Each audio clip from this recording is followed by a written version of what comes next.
Welcome to another episode of the UIUX series.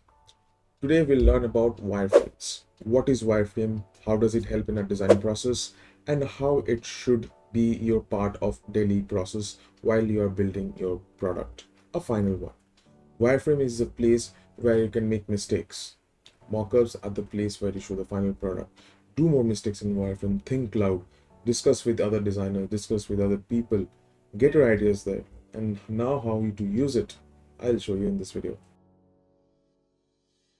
Before we start this video, I want to take a quick moment to make you understand what is the future site for this channel and how we are planning to reach to people. One is like, if you take Figma, we will be showing you its steps into designing components, variables, and a lot of things which helps you into for example, a design system already that helps you to take up a whole design format and have that passion to build a product which will help you in your daily ideation processes. But also that upcoming to this channels are planned into more creative tools. As I said in the previous videos as well, we are planning to launch Lightroom tutorials for you as well, so that you can quickly start taking snaps and quickly start editing those and make the Instagram flow with all the followers. Stay tuned, we'll come up with much more updates later in this video or the next videos. So wireframes. What are wireframes? Wireframes are basically an ideation process before you start building something. If you're, for example, you are building a website, you should think that what should be in that website and how to place it and where to place it. Wireframe is just a sketch. You can take a pen and paper, just draw it out and have some things. There are multiple apps in the iPad or phone where you can have your ideation process. You can use a design tool also to get into wireframe designing. I'll suggest take out a pencil and paper, quickly draw it out, rub it out, have some fresh ideas, grab it, do it. This is also a way some people do also prefer this way. So if you come to this, we'll first of all, for example, we are building an application for dog lovers who can track their dog activities, for example.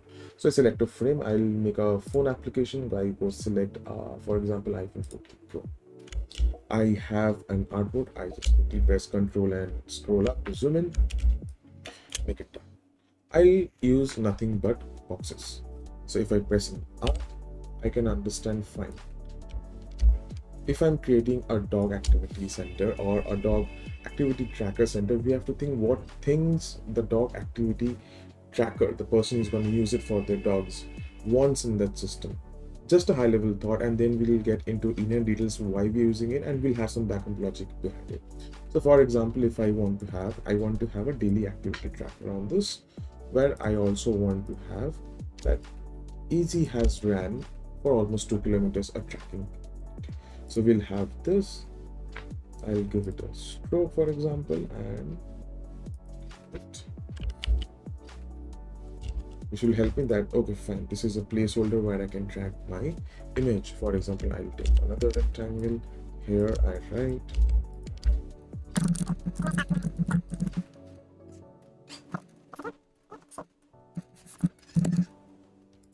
this is how you should start beginning your thought process. So I will have a card where I can have my image of my dog, obviously taken from the phone or some predefined one depending on what category you choose.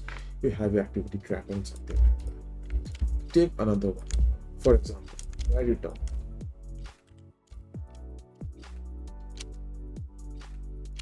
For example, top of my mind. If I name the pet, for example, Rose.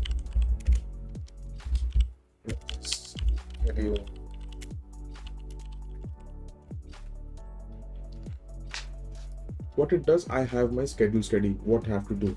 I have to take her to the pet. She is pending on medicine. What time to take it? We can give this format to the users. Try to think of it. And for example, this is a landing page for the login. Generally, you don't make a wireframe for a login. Login is simple. You have different formats of login will come with the login features and what types of login in different video. But try to understand what I'm trying to say. Just ideate on the process. This is a longer process. There are certain wireframe kits you can get in Figma and other third-party websites. You can download that and reuse that. But all my point is, wireframe is where you start thinking, where you start ideating what to give, how to give, and why we should give it. I always ask I always have asked these questions to everybody when I'm building a product for them. Why do you want to use it? That should be the main case. My always emphasis is on why. You take this, for example, you want to give a icon over here where you can go to your profile, for example. You have a menu icon, you have a navigation, you have your time tracker, you have your schedule where you can understand when to take your pets to the doctor.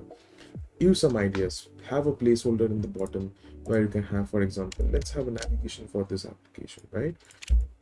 So there will be a couple of more navigations you can have within this application. Change the color to this, just ideating on the top, bring this to the front, or we bring it to the control, shift, and right pivot arrow. You have this on the front panel. This is how the layering shortcuts are. I'll explain that in a different video when I'm going through the each most used top tricks within this Figma. You have some 4 to 5 navigation panels. You think of what to do, give them some names, understand, fine, this is how I look. Once you have your ideations ready in the wireframe, take that wireframe and start building the models. I will explain that how you should take a wireframe ideation and start creating something new and go with the process of making a product.